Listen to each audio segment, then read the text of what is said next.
నుంచి ఎట్లుంది కాంగ్రెస్ పాలన? ఈ కాంగ్రెస్ పాలన ఉన్నట్టు ఇక వాళ్ళకి నడిపించినట్టు నడిపిస్తున్నాయినా. ఇప్పుడు ఆడు చేసిండు ఈడు చేసిండు అని అంట. మరి మీ ఇంట్లో వచ్చిందా 2500? లేవు, మహాలక్ష్మి రథం. రాలే రాలే ఆ? రాలే బిడ్డ. ఆ. ఆ. మరి బస్ ఏది రాలే. ఇప్పుడు నాకు పింఛనే లేదు. ఇప్పుడు నేను 65 ఏళ్ళకున్నా, ఇంతవరకు నాకు పింఛనే గచ్చలేదు. 4000 ఇస్తా అన్నాడు కదా పింఛన్. 4000 ఇస్తాను. ఆ పింఛన్ లేదు, ఈ పింఛన్ లేదు, ఏ పింఛన్ లేదు, పిత్తల పింఛన్ కూడా లేదు. అరే నేను చెప్తున్నా, అరే ఉన్న కాడ చెప్తున్నా, ఆ మాట చెప్తున్నా, ఈ మాట చెప్తున్నా. నాకు ఇప్పుడు ఇంతవరకు ఇగో 65 ఏళ్ళు నాకు ఇంతవరకు నేను పింఛనే రాపించుకొని నేను తెచ్చుకోలే. ఆ. నాకు ఏది కూడా కట్టలేదు. ఇగో పొద్దంతా కష్టం చేసుకొని పొద్దుకి బద్దెరివే ఆ. అంతనే. పొద్దంతా చేసుకోవాలి, తెచ్చుకొని బతకాలి. నాకు భూమి లేదు, ఆస్తులు లేదు, ఏం లేదు. ఇంతవరకు అని కోట చేయాలిగా. పోతే ఆయన మన మరి ఓట్లు అడిగేటోడు పింఛన్ వచ్చిందా లేదా అని కూడా అడగాలి కదా. ఆడెంత ఆయన మొట్టకని దయం పట్టిందాడు అడుగుతాను. ఆడు ఎక్కడికి వెళ్ళి నువ్వు ఇచ్చినవా తెచ్చి వేసినవా కథం అంతనే. ఇక అంతకాడ నుంచి ఏం లేదు. ఇక అత్తకి ఇస్తా, కోడలికి ఇస్తా, కూటర్ ఇస్తా, బంగారం పెడతా, పెళ్లి చేస్తా, పెళ్లికి 1,00,000 రూపాయలు ఇస్తా, అన్ని వాళ్ళకి ఉండు. ఇస్తా అన్నాడు తులం బంగారం. తులం లేదు, మాసం లేదు, అది రైతు అదే లేదు.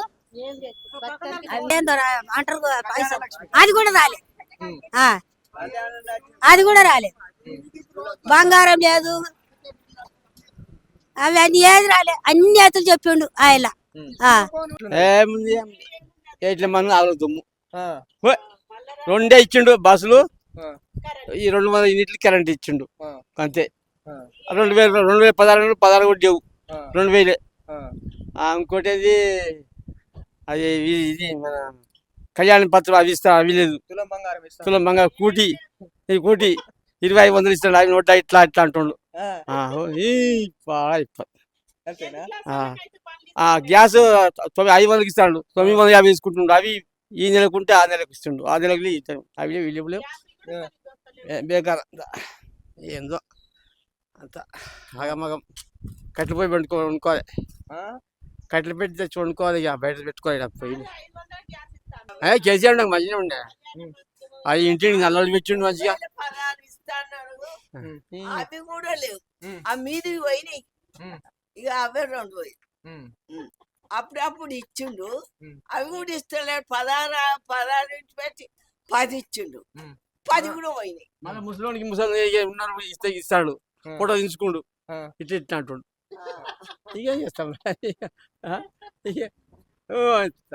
ఇద్దరిని మా ముసలాన్ని నన్ను పెట్టిండు. మన మా ఊరి పిల్లగాళ్ళు మీకు ఇద్దరికి వస్తాయని చెప్పిండు. నాకు రోజుకి వచ్చింది కదా, ఇద్దరు నీకు పెళ్ళడానికి కూడా వస్తాయని చెప్పారు. ఇప్పుడు ఇట్లా అంటాడు. ఏం చేస్తావు? మా ఆయన ఈయనకన్నా పెద్ద. ఇలా ఈయనకు అన్ననే అవుతాడు, ఈయనకు అన్ననే అవుతాడు, ఈయనకు అన్ననే అవుతాడు. ఈయనకు మా ఆయనకు పింఛనే వస్తుంది. పింఛని అని పోతే నీకు వేజ్ లేవు, నువ్వు ఏళ్ళు లేవు అన్నాడు. ఆడు జావా రావాలంటే మనం ఏం చేస్తాం? మన తులం బంగారం తినేడు చక్కగా ఉంచితే చాలండి. ఏ బంగారం లేదు, తినేటి అన్న వస్తువులన్నా మంచిగా ఇస్తే చాలండి. రైతు బంధే లేదు, ఆయన ఉన్నాక ఇచ్చిండు. ఇస్తామని 4000 ఏమో కానీ 2000 అన్నా సరిగ్గా ఇస్తే మంచిది కదా. తులం బంగారం లేదు. 10th క్లాస్ వాళ్ళకు బండ్లు అదే స్కూటీ ఇస్తాను అన్నాడు, అవి లేవు. ఇప్పుడు ఉన్నోళ్ళకు 2500 ఇస్తా అన్నాడు, అవి లేవు, ఏవి లేవు. మాకైతే పింఛను గవే 2000 ఇస్తుండు. అవే ఇస్తలేడు, ఆమెలు ఇచ్చిన 7 ఇస్తాడు. ఇంకా వస్తలేదా ఇప్పుడు పింఛన్? నాకు పింఛనే లేదు మొత్తం నుంచి. నేను ఒక్కొక్కరికి వస్తుంది, పేద మనిషికి వస్తుంది, వాళ్ళకి రాదు. తులం లేదు, తులం బంగారం లేదు, 2500 లేవు, 2500 లేవు, తులం బంగారం లేదు. ఏమైంది? ఏమంటున్నావు? తులం బంగారం వచ్చేట అది మురిపించి చేసిండు. ఇంకేది అంతేనా?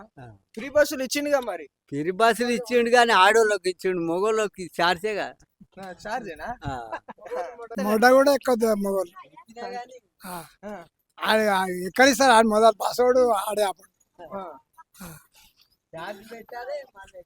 అంతే. మరి చార్జ్ పెట్టుకునే పోవాలి. అయితే మీ పైసలేమో మీ ఇంట్లో ఆడబిడ్డల పైసలు మీ మీద వసూలు చేసినట్టే మరి. అంతేనా? మాకు టికెట్ చేసినప్పుడు చేసినట్టు కదా. పింఛన్ అన్నాడు, పింఛన్ కాదు 4000. పింఛన్ 2000 ఇస్తలేడు కానీ ఇంకా ఈ ఊరోడా ఆడా ఈడ. నువ్వు ఇవాళ మనిషి, నువ్వు వెనకటి మనిషి 66 ఉన్నావు.